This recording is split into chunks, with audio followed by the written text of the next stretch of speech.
Paytaxt salatından yeyib axşamı gözləyəndə izləyə biləcəyiniz yeni il filmləri ilə qarşınıza gəlmişəm.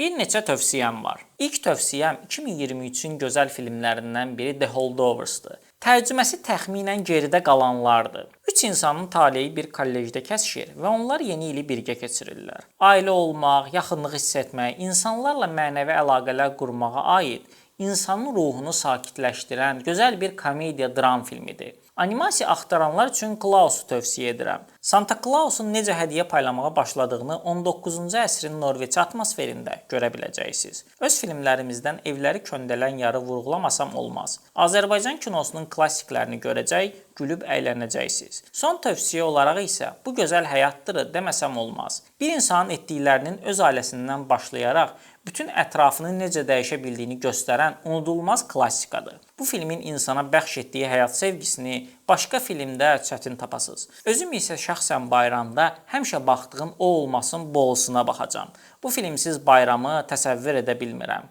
Bəs siz yeni ildə hansı filmləri izləyirsiniz? Yazın, başqaları da faydalansın.